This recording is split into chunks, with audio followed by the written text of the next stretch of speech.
And welcome to today's top story. I think that one of the stories that's always at the very top of the news is financial situations and what the markets are doing and how we are saving and if we are saving and whether or not it's difficult more so to live in Northern Ontario, for instance, than it is in Southern Ontario. And do we really know enough about how much money we should be saving? So I'm going to ask an expert on that. Tony Dunham is with the Northern Credit Union. Good morning. How are you? Good morning, Luann. Thank you for having me. No problem at all. So glad that you came in. So tell us about a survey that you did with regards to literacy. Now, this was a focus group, right? Correct. Yes, we excuse me. We had commissioned an Ontario-based study around financial literacy. Northern Credit Union's been spending a lot of focus for the last 2 years on this. So we want to get a sense of how young people are feeling across Ontario and Northern Ontario. We had some good news and some bad news come out of the survey. Out of the respondents, basically 38% of young people across Ontario felt comfortable around financial literacy or felt themselves to be knowledgeable.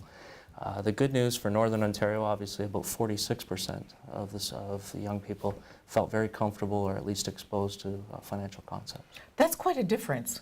It is a big difference. Now, what do you think the difference is between Northern Ontario and others? Well, I think, obviously financial literacy, it is Financial Literacy Month, the month of November. It is a big problem across Ontario, but in Northern Ontario, I think a lot of it has to correlate to the credit unions. The financial banks, all the financial institutions are putting a concerted effort towards helping to educate. For Northern, we've been spending our time across our footprint, across the small rural communities, spending a lot of time educating the students, providing the teachers with the tools to help educate them on the basic concepts. So we feel there's a correlation there. Now, do you think that it's important for parents to be aware of these numbers for their young adults and how they can help them to understand better? Absolutely. I think it's not just the onus shouldn't be just put on the teachers. This is from a family perspective, it's about helping your kids understand the difference between saving and spending, understanding how to budget. Cost of living is not getting any cheaper these days. There's a study that was put out that a little over $1.80 for every dollar earned is being spent right now. Oh. And that's a very astonishing number, and I think families are all struggling in this day and age. Things are not getting cheaper. Cost of living, even education for students. So helping to start at a young age, engage students to understand the difference of, the importance of how to spend your money and save for specific needs and wants. There's a big gap, I think, out there in the community today. So, do you think the gap has to do with not knowing the difference between needs and wants? Is that a focus? Yeah, absolutely. Yeah, it is absolutely. It's understanding what the basic necessities of life are, understanding the importance of just your when you start looking at educating with students coming out of university, your first apartment, your car, being able to save for retirement.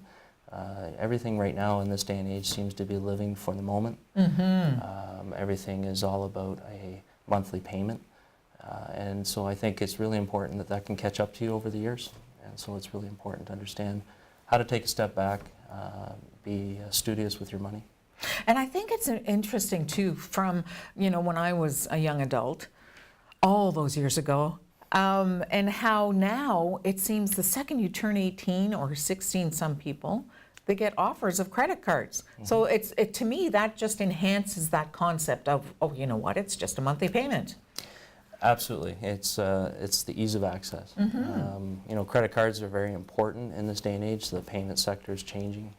Fraud and money laundering and just the understanding how to access even for merchants. It's much easier to, it's cheaper to use credit and plastic than it is to use cash.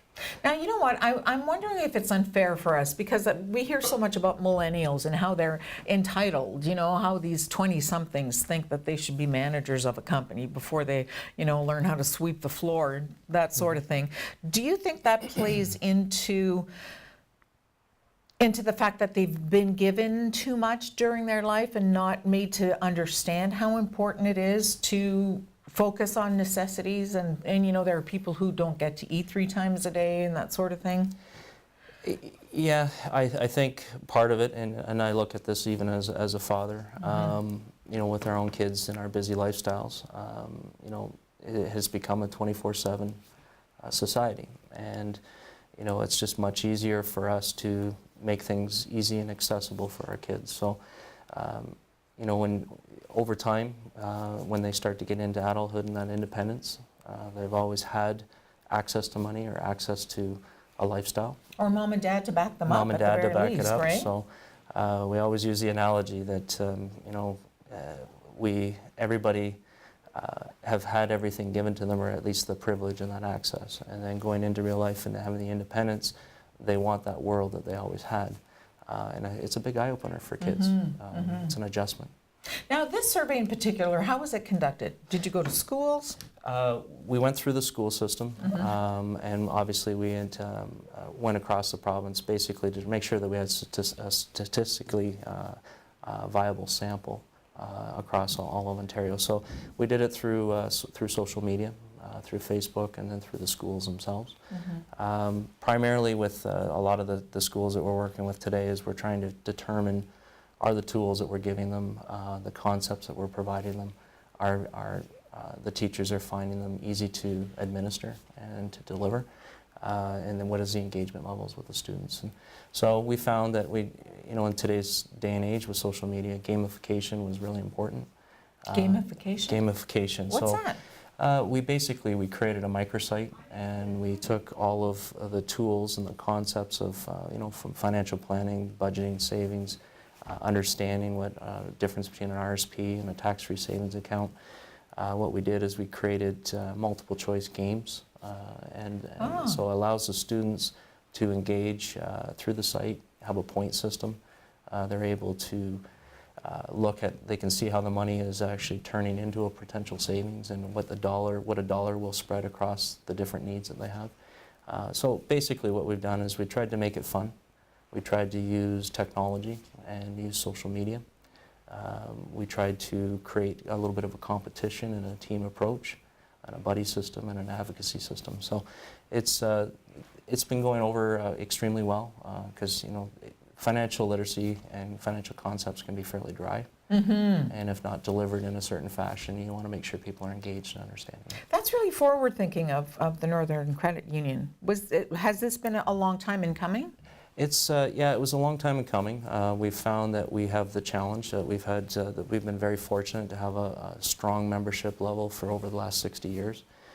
We've seen, you know, moving through the different stages of life over those 60 years, but we had lost sight of the younger generation coming up. So part of it is they don't understand what bricks and mortar are, what a financial institution is, so we had to find ways to connect with them. So what better than the world of, you know, the smartphone and the apps, and you know, allow them to rate and socialize it and tell us what they think, so that we can And where they improve on feel it. comfortable doing that. And I think a lot of us too are apprehensive when we're in high school if we're not good at math, because you instinctively think I don't do well with numbers. So that, I think, just puts up another barrier. Have you found that to be the case as well? Yes, yeah, there's definitely, you know, you're always going to have that fear and that wall, and you have to kind of break through that. But absolutely. Now, do you think that these school curriculums should focus more on budgeting and saving and finances, and why it's important in a person's life? Absolutely. I think, you know, in coming out of school, you're educating kids to become aware and comfortable in who they are. And I think going into the real world, we have a responsibility to make sure that we're preparing the kids as they're coming out and through their different years of different generations and different careers, that they have something to fall back on. They have that foundation in place. So I do think the school system plays a very important role, just like the financial institutions do, in helping to support those teachers. And parents as well. And parents as well, absolutely. Right. Now, with regards to the survey that you've seen and the results of it, do you see spots in particular where you were surprised at the results? Yeah, there was definitely some areas. What really surprised me is in the survey, over 60% felt that the from a school system perspective and a delivery, they had not received the basic knowledge of financial literacy, of the financial concepts. Now in Northern Ontario, we found about 4 out of those 10 individuals being surveyed from that particular area felt that there was a movement in the school system. So we're a bit shocked at the reality of how much focus has been on this, how literacy has been a big concept even from a government perspective around trying to curb some of the spending behaviors that are going on out there. But we also did find that just having the basic understanding the difference between saving and budgeting, cash management, focusing in on just even understanding how to pay for university. There's still a very large gap there, so a lot of work ahead of us, but at the same time recognizing what it is that we can make the necessary changes and put the efforts in. Well, thank you so much for coming in. I wanted to ask you if a young person watching or a parent of a young person watching has some questions, they have some concerns, they want to know how to be able to educate themselves or their children. Is it okay to come to someone like yourself at a banking facility and ask those questions, or should they be doing that with a teacher? Either way, we actually engage with the teachers, especially during the month of November, but throughout the year, absolutely. I would encourage them to either come in to a place like Northern Credit Union. We also have a great a site that everybody can go to at northerncu.com. There's a whole financial literacy section. There's a series of YouTube videos, some self-serve concepts. There's the gamification I was telling you about earlier on there. And there's a lot of tools that you can download that you could use even as a parent with your children at the basic levels, ages 5, 6, right up to obviously adulthood. So. And I think it's important to instill in the kids too, and the young people, that so much of that has to do with the security that you have in your life. Even not necessarily when you retire, because I think when you're 18 to 25 years old, you're not thinking in those scopes. That's right. But I think it's important to emphasize the security of having some savings. Absolutely, and a lot of people, you know, at a young age, we feel that, you know what, we can always wait till next year. Yes, right. But time, we definitely have time in our hands, but we also, time can be our enemy as well. So you need to take advantage of leveraging that, even if it's a small amount each month, it does add up over time. Thank you so much, Tony. I wish I'd have met you when I was in high school. Well, thank you for having me. No problem at all. Come back and see us again soon. Definitely. Thank you. Tony Dunham from the Northern Credit Union on Top Story, and we will be back with more right after this.